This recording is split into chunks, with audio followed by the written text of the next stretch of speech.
sol, quando nasce em Angola, traz sempre um novo dia. Mas pode trazer também a morte, o perigo, a mutilação. Pode trazer um dia carregado de dor, de sofrimento. Angola é um dos países mais ricos do continente africano. As riquezas minerais, petróleo e diamantes garantem poder e fortuna para muita gente no mundo inteiro. Angola é um dos países que tem a maior produção de diamantes do mundo. E os diamantes angolanos são, dizem os especialistas, têm uma condição especial. Tem ouro, tem níquel, tem petróleo, tem água, que na África Austral, rios caudalosos, que em África Austral é um bem preciosíssimo, porque a África do Sul, por exemplo, tem problema de água. Se Angola abastece de água, a África do Sul ganha uma fortuna de dinheiro. É ganância, grana. Angola, na verdade, foi colonizada pelos portugueses e, como uma região africana, ela é composta de várias etnias, certo? E o colonizador, ao realizar o seu trabalho de colonização, ele vai utilizar das etnias e da divisão interétnica, né, em seu proveito, ou seja, ele vai dividir para bem governar. Então, as rivalidades interétnicas são exacerbadas com a atuação do colonizador. Mas por que será que num país tão cheio de riquezas, o povo vive numa tão grande penúria?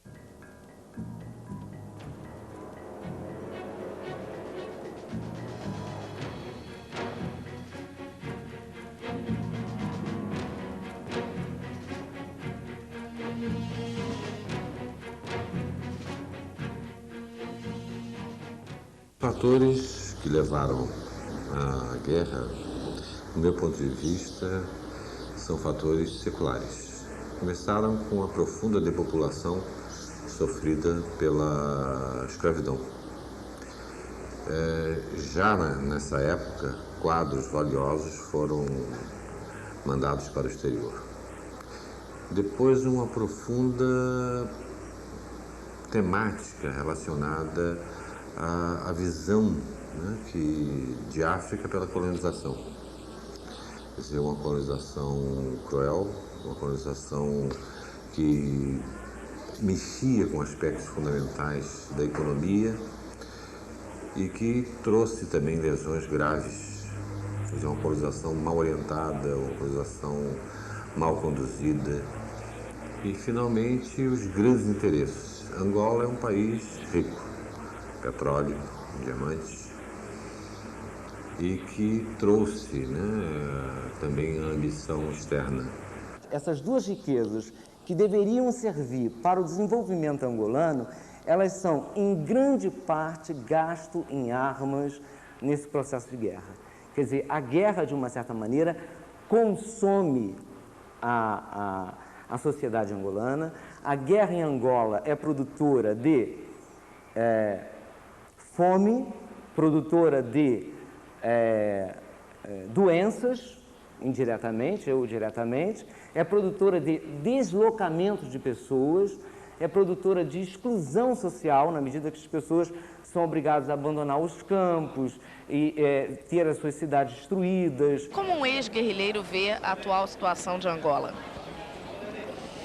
Bem, Angola está em guerra há cerca de 40 anos, né? De maneira que, como pessoa que conheceu a guerra, eu acho que já é tempo de chegar à paz, né? Já é guerra a mais. Há algumas perspectivas de que a paz esteja para breve, né? Porque, de facto, agora praticamente só há um exército, mas ainda há movimentos de guerrilha que penso que estão perdendo um pouco a força. Portanto, talvez estejamos perto da paz. Angola vive uma das maiores catástrofes da história da humanidade. Uma onda de fome mata cerca de 200 pessoas por dia. Numa guerra, há vários setores que são danificados. A infraestrutura do país, a fome, as próprias mortes, que é evidentemente, mas a fome se alastrou de uma forma que realmente foi um fato que a gente não esperava. metade do país, ou mais da metade, ainda vive da agricultura. E uma vez devastado isso, complica a vida de todo mundo. A guerra de Angola não é guerra de brincadeira, não, guerra mesmo.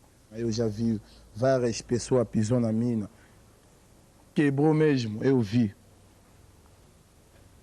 Dessa guerra que passou em 92 em Huambo, tem que ver os mortos, esse corpo mesmo, corpo principalmente, esse corpo não tem valor, não.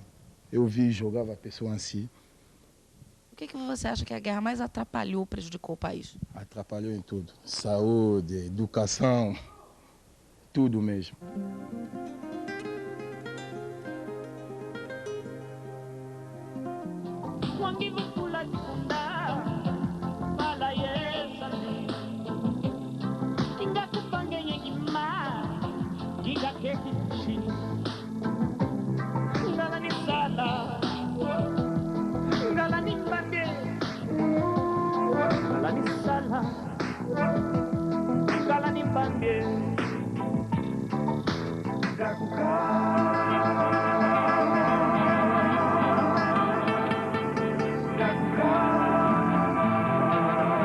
Qual é a sua grande esperança para Angola nesse momento?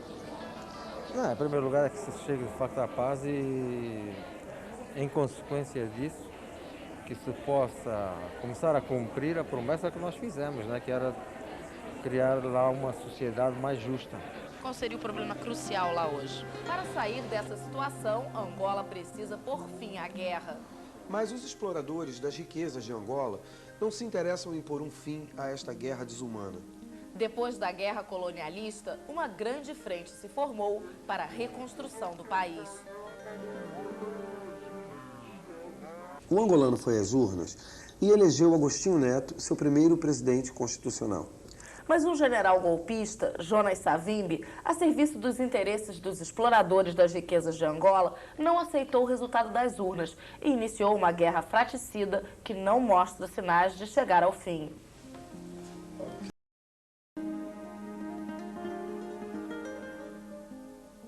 Hoje não tem mais nada ideológico. Savimbi quer instituir um império e fazer essa coisa horrorosa que está fazendo.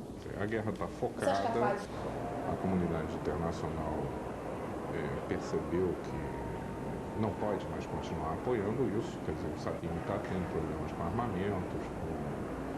Então a guerra está ainda se mantendo, lamentavelmente, mas não com a intensidade que se manteve nos outros anos. A nossa expectativa é que, e a do próprio povo, é a paz. Se a guerra acabasse agora, você tem vontade, você voltaria para viver em Angola? Voltar em Angola porque minha terra, principalmente vou voltar. Porque no lugar eu nasci, tudo meu está lá em Angola, principalmente vou voltar, mas sempre vou morar aqui no Brasil. Posso ir, visitar as famílias, mas vou voltar, claro. Mas voltar para morar em Angola? Posso, mas não sei. No jeito que estou morando já aqui, já estou acostumado aqui. Às vezes vou visitar a família. Ainda não sei não pela situação do país como é que vai ficar. Se ficou tudo certo, vou voltar, porque um país é bom.